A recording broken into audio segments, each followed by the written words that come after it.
हर किस्म के रूहानी जिस्मानी मसाइल और वज़ाइफ के लिए पीर इकबाल कुरैशी चैनल को सब्सक्राइब करें। नहमदुहु व नुसल्ली व नुसल्लिमु अला रसूलिहिल करीम, अम्मा बअदु फ़अऊज़ु बिल्लाहि मिनश शैतानिर रजीम, बिस्मिल्लाहिर रहमानिर रहीम। रबीउल सानी के तीसरे जुमे का एक निहायत मुजर्रब तरीन अमल आपको दूंगा, जो आपकी ज़िंदगी से, जिस्म से जादू को, जिन्नात को जड़ से ख़त्म कर देगा। आप अगर मुब्तला हैं जादू जिन्नात के अंदर, फिर भी निजात हो जाएगी, या कोई फ़र्द भी आपका उसमें मुब्तला है, आप इस अमल के ज़रिए ख़ुद भी उससे ख़त्म कर सकते हैं और वो भी ख़त्म कर सकता है। चूँकि जादू और जिन्नात ये लाजिम मलजूम वाली चीज़ें हैं, चूँकि जादू ही के ज़रिए जिन्नात आते हैं और बाज़ जिन्नात ख़ुद जादू करते हैं। अब जादू जो है ये ज़बान से पढ़ने को भी कहते हैं, लिख कर दफन कर देने को भी कहते हैं, लिख कर जला देने वाले को भी कहते हैं, और लिख कर जो है ये लटका हवा में देने वाले को भी कहते हैं। अब बाज़ पढ़ पढ़ के फूंकते हैं और बाज़ दफन कर देते हैं, बाज़ हवा में कहीं ना कहीं लटका देते हैं तलस्सम के ज़रिए या पुतले के ज़रिए, और बाज़ जो है जला देते हैं।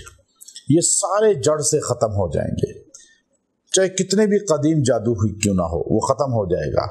बाज़ लोग समझते हैं कि जादू कदीम हो जाए तो जादू ही से ख़त्म होता है। ये झूठ है। कुरान और सुन्नत के अलावा इलाज किसी चीज़ से नहीं होता, और अगर आप इलाज करेंगे वो इलाज नहीं होगा, वो ज़ाहिरी तौर पे शैतानी चीज़ें हटेंगी कि आपका अक़ीदा ख़राब करें, लेकिन फिर उससे शिद्दत से, सख्ती से आपके साथ वापस आ जाएंगी। इसलिए अपना अक़ीदा मजबूत कुरान हकीम पर रखें और कुरान और सुन्नत ही से इलाज कराएं, और कोशिश ये करें अल्लाह वालों के साथ, जो अल्लाह वालों की निस्बत वाले हैं उनके साथ ताल्लुक़ रखें, क्योंकि ये अमलियात और वज़ाइफ जो हैं ये एक अल्लाह रब्बुल इज़्ज़त की तरफ से तोहफ़ा है उम्मत को। इलाज का एक तरीक़ा है, हमारे नबी ने खुद सिखाए हैं ये चीज़ें, लेकिन इसमें इंसान खाली इसी में मुनहमिक हो जाए और इसको ही अपना एक मुकम्मल तौर पे जो है प्रोफेशन बनाकर फिर बाकी चीज़ों को नज़रअंदाज कर दे, तो फिर भी ये गलत है। और इस काम को भी करे साथ दावत कुरान और साथ अल्लाह के कुरान से निस्बत भी मजबूत करे, और लोगों को कुरान और सुन्नत से जोड़ने की नीयत हो, तो फिर इसमें तासीर पैदा हो जाएगी। चूँकि मखलूक भटकती है, जब बीमार होती है तो कहीं भटकते भी जा सकते हैं, मंदिर में भी जा सकते हैं, चर्च में भी जा सकते हैं, लेकिन आप उन्हें अल्लाह के घर से जोड़ दें, खाना काबा से जोड़ दें, रोज़े रसूल से जोड़ दें, ये असल निस्बतें होती हैं। तो अब जादू कितना ही पुराना क्यों ना हो, जिन्नात कितने ही शदीद क्यों ना हो, आप उनके तोड़ के लिए ये कुरानी मुख्तसर लेकिन जामे तरीन अमल को इख्तियार करें। इससे आपको खुद ब खुद महसूस होगा कि आपको शिफा मिल रही है और आपसे वो चीज़ें हट रही हैं, वो चीज़ें आपको छोड़ रही हैं।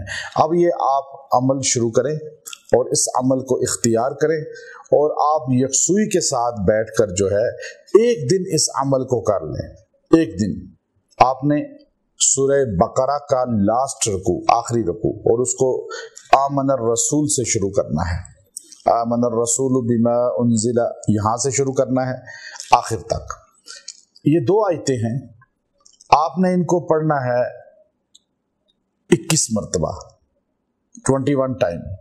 ये पढ़ के आप पानी पे दम करें, मरीज को नहलाएं, गुस्ल करे वो, और साथ पिए भी, और ख़ुद भी पिए, जिसको भी देंगे बाद में भी रख लें, पानी किसी को दे दें। इंशाअल्लाह जादू जिन्नात जड़ से ख़त्म हो जाएगा। व आखिरु दावाना अनिल हम्दुलिल्लाहि रब्बिल आलमीन।